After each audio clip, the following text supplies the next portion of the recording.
warahmatullahi wabarakatuh. Selamat datang para sahabat, para teman-teman, para saudara di ruang kita. Saat ini saya akan kemudian membahas atau membawakan suatu pemahaman tentang konsep penegakan hukum di Indonesia. Konsep di mana di materi ini teman-teman kemudian akan mengetahui, atau saya akan menjelaskan tentang bagaimana penegakan hukum di Indonesia saat ini, apakah itu definisi daripada hukum, beberapa macam peradilan yang ada di Indonesia, dan bagaimana sih itu hukum itu sendiri. Nah, materi ini saya rangkum sesuai dengan apa yang saya pahami, dan saya memberikan materi ini kepada teman-teman untuk menjadi acuan atau penambah ilmu kepada teman-teman tentang bagaimana sih penegakan hukum di Indonesia, berbicara tentang konsep ya. Oke, saya lanjut. Ada pembahasan tentang materi kali ini, yaitu adalah satu adalah pengertian hukum, yang dimana kita akan berbicara tentang pembahasan pengertian hukum dalam subbab ini. Tentu kita tidak lepas bicara istilah negara hukum, dan konsep negara hukum. Apakah hukum itu? Kedua, kita akan membahas tentang penegakan hukum di Indonesia. Apa yang kemudian kita akan bahas pada kali ini tentang penegakan hukum di Indonesia adalah bagaimana penegakan hukum di Indonesia atau peradilan-peradilan, kepolisian, kejaksaan, dan kehakiman secara umum ya buat teman-teman ya. Selanjutnya kita akan membahas tentang kasus-kasus yang berkaitan dengan hukum. Kasus-kasus apa saja yang ada di hukum di Indonesia ya. Selanjutnya saya akan membahas tentang pengertian hukum dulu, bahwa menurut Prof. Mr. Dr. L.J. Van Apeldoorn, hukum adalah suatu gejala dalam pergaulan hidup yang bergejolak terus-menerus dalam keadaan bentur dan membentur tanpa henti-hentinya dengan gejala-gejala lainnya. Lalu ia menambahkan, tidak mungkin memberi suatu definisi hukum untuk hukum, karena hubungan-hubungan anggota masyarakat yang diatur oleh hukum ada 1100 macam, banyak sekali ya para sahabat ya, para teman-teman ya. Sehingga kita memang harus kemudian menggali suatu informasi tentang hukum itu sebenarnya. Apakah hukum itu sudah berdiri sesuai dengan hukum itu sendiri, atau yang biasa kita sebut dengan kata equality before of the law, atau hukum itu sama di mata masyarakat, atau hukum itu kemudian memandang semua orang sama di mata hukum. Ini teman-teman, ada beberapa pengertian-pengertian hukum menurut Mr. Deer. Oleh karena hukum itu tidak dapat dilihat atau ditangkap oleh panca indera, maka sukarlah untuk membuat suatu definisi tentang hukum yang memuaskan untuk umum. Prof. Sudiran menjelaskan bahwa hukum adalah pikiran atau anggapan orang tentang adil dan tidak adil mengenai hubungan antar manusia. Grotius juga menjelaskan bahwa hukum adalah peraturan tentang perbuatan moral yang menjamin keadilan. Selanjutnya teman-teman ya, ini masih ada. Prof. Dr. Mukhtar Kusutmadja menjelaskan bahwa hukum adalah keseluruhan atau kaidah-kaidah serta asas-asas yang mengatur pergaulan hidup manusia dalam masyarakat yang bertujuan memelihara ketertiban yang meliputi lembaga-lembaga dan proses-proses guna mewujudkan berlakunya kaidah itu sebagai kenyataan dalam masyarakat. JCT Simorangkir menjelaskan juga dalam bukunya bahwa hukum itu ialah peraturan-peraturan yang bersifat memaksa yang menentukan tingkah laku manusia dalam lingkungan masyarakat yang dibuat oleh badan-badan resmi yang berwajib. Pelanggaran mana terhadap peraturan-peraturan tadi yang berakibatkan diambilnya tindakan, yaitu dengan hukuman tertentu. Tetapi saya kemudian mengambil suatu definisi hukum itu secara umum ya. Menurut saya bahwa hukum adalah himpunan peraturan-peraturan hidup yang bersifat memaksa, berisikan sesuatu perintah, larangan atau izin untuk berbuat atau tidak berbuat sesuatu, serta dengan maksud untuk mengatur tata tertib dalam kehidupan masyarakat. Ini menurut pengertian hukum secara umum, menurut saya yang menjelaskan pada hari ini. Sehingga teman-teman untuk kemudian mendefinisikan hukum itu menurut teman-teman, itu saya menyerahkan kepada teman-teman bagaimana sih kemudian penafsiran hukum menurut teman-teman itu sendiri. Karena ketika kita kemudian menafsirkan hukum secara luas dan secara luas dan kemudian dimengerti atau diterima oleh seluruh masyarakat umum, saya rasa belum ada saat ini untuk kemudian hukum itu diterima oleh seluruh masyarakat, karena di negara Indonesia terdapat beberapa ahli-ahli hukum yang kemudian antara ahli satu dengan ahli lain. Ketika berbicara tentang hukum banyak penafsiran-penafsiran, sehingga saya kemudian akan membahas tentang yang umum-umumnya saja, yang akan memberikan pengetahuan baru atau menambah pengetahuan baru buat teman-teman, buat para sahabat, sehingga mengetahui definisi-definisi hukum itu menurut pakar-pakar dan secara normatifnya. Selanjutnya teman-teman, bahwa negara Indonesia adalah konsep negara hukum. Kita akan bahas tentang negara yang berdasarkan atas hukum pada hakikatnya adalah suatu negara hukum. Negara hukum adalah negara yang berlandaskan hukum dan keadilan bagi warganya.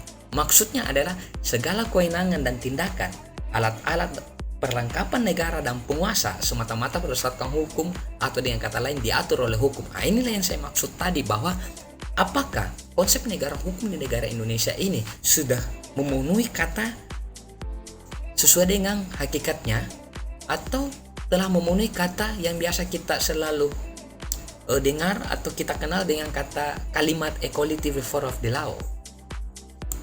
Selanjutnya adalah bahwa ada beberapa pembagian macam-macam hukum di negara Indonesia, yaitu adalah 1 menurut sumbernya, 2 menurut bentuknya, 3 menurut tempat berlakunya, 4 menurut waktu berlakunya. Saya bahas dulu tentang menurut sumbernya. Sumbernya adalah hukum undang-undang. Apakah itu? Misalnya hukum pidana, hukum perdata, hukum perlindungan anak, hukum narkotika. Hukum kebiasaan, misalnya adat ya. Jadi suatu tempat yang biasa kita kenal, suatu tempat yang sangat sakral, itu memiliki suatu kebiasaan yang dijadikan sebagai suatu aturan main atau peraturan untuk kemudian mengatur masyarakat yang ada dalam wilayah itu, yang biasa kita kenal dengan hukum adat.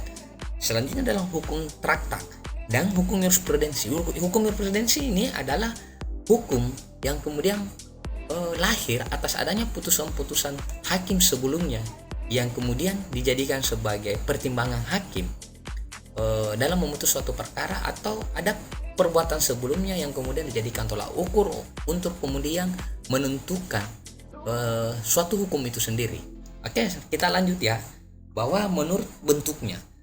Menurut bentuknya itu ada 2, yaitu adalah 1 hukum tertulis dan 2 adalah hukum tak tertulis. Menurut tempat berlakunya ada 4. Hukum nasional, hukum internasional, hukum asing, hukum gereja. Menurut waktu berlakunya adalah kita akan bahas di tentang menurut waktu berlakunya, yaitu biasa kita kenal dengan ius constitutum atau hukum positif. Selanjutnya adalah ius constituendum. Yang selanjutnya adalah hukum asasi atau hukum alam. Hukum alam ini adalah hukum yang berlaku secara alamiah gitulah, secara sesuatu yang ada tetapi tidak pernah diadakan, atau hukum itu yang mengatur tentang proses terbentuknya suatu hukum yang tidak ada unsur yang kemudian lahir daripada orang lain ataupun para penguasa atau pejabat atau pembuat undang-undang. Itu yang dimaksud dengan hukum asasi atau alam. Selanjutnya adalah ada namanya menurut cara mempertahankannya dan fungsinya, dan menurut sifatnya atau daya kerjanya atau sanksinya. Selanjutnya menurut isinya, maka aturan hukum dapat dibagi menjadi. Kita bahas dulu tentang menurut cara mempertahankan dan fungsinya. Hukum materi atau hukum perdata, hukum pidana dan hukum tata usaha negara. Hukum formil adalah hukum acara pidana atau perdata. Menurut sifatnya atau daya kerjanya atau sanksinya adalah hukum yang memaksa atau hukum yang mengatur. Menurut isinya, maka aturan hukum dapat dibagi menjadi 2 item, yaitu adalah hukum publik dan hukum privat. Kita akan bahas tentang di poin kedua ini adalah penegakan hukum di Indonesia. Dalam pergaulan hidup manusia sehari-hari, terdapat berbagai macam kaidah atau norma yang mengatur kehidupannya. Berkenan dengan kaidah-kaidah atau norma, kita mengenal berbagai kaidah atau norma yang meliputi 1 norma agama, 2 norma kesusilaan, 3 norma kesopanan, 4 norma adat, dan 5 norma hukum. Kita akan bahas dalam suatu bagan ya teman-teman, di mana adalah yang paling di atas adalah yang paling diutamakan adalah 1 norma agama. Setelah itu norma hukum, norma kesusilaan, norma adat, dan norma kesopanan. Biasa kita kenal dengan values, beliefs, behaviors, attitudes, dan dalam dalam bahasanya kita rangkumkan dengan kalimat social norms.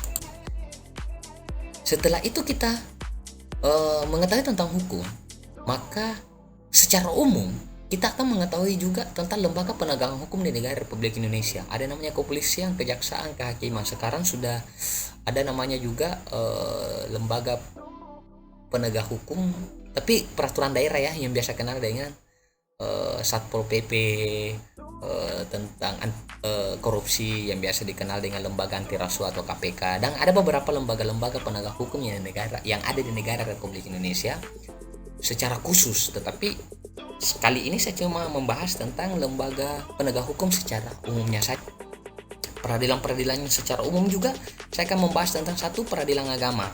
Di dalam peradilan agama ini apa yang kemudian kita akan bahas tentang satu sengketa tentang cerai, hak waris tentang agama Islam ya, tentang masyarakat yang beragama Islam misalnya ya,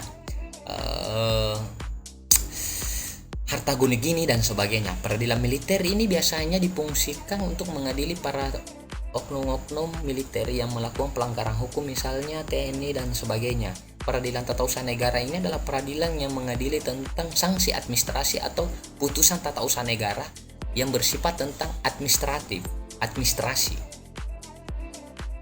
Salah satu contohnya adalah gugatan sengketa tanah dalam bentuk pembatalan sertifikat.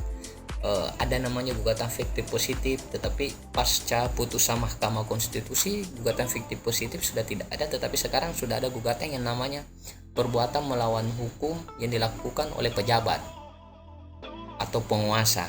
Ada namanya peradilan umum. Peradilan umum ini fungsinya adalah mengadili seseorang yang melakukan tindak pidana, misalnya pencurian, penipuan, penggelapan,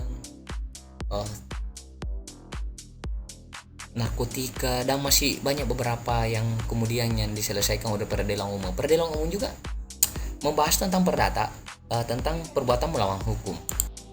Nah, bahwa di poin ketiga ini kasus-kasus yang berkaitan dengan hukum yang secara umum yang kita ketahui saat ini adalah ada dua item, adalah hukum pidana maupun hukum perdata.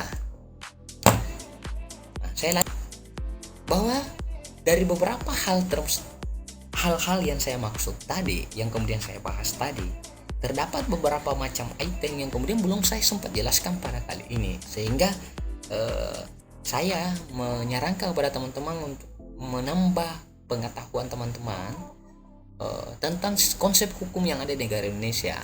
Oke, buat teman-teman para sahabat, bahwa sekian dulu dari saya. Ketika ada yang kemudian salah dalam pembahasan saya kali ini, itu adalah murni dari kesalahan saya dan ketidaktahuan saya terhadap hukum itu, sehingga pembelajaran kali ini menjadi sebagai dasar untuk kemudian kita belajar bersama untuk kemudian mengetahui hukum itu yang sebenarnya menurut teman-teman. Itu tadi hanya konsep. Teman-teman bisa mengembangkan konsep yang saya bahas tadi untuk kemudian lebih mengetahui dan lebih memahami tentang konsep hukum yang ada di negara Indonesia. Oke, buat teman-teman saya akhiri. Wabillahi taufik. Assalamualaikum warahmatullahi wabarakatuh. Terima kasih.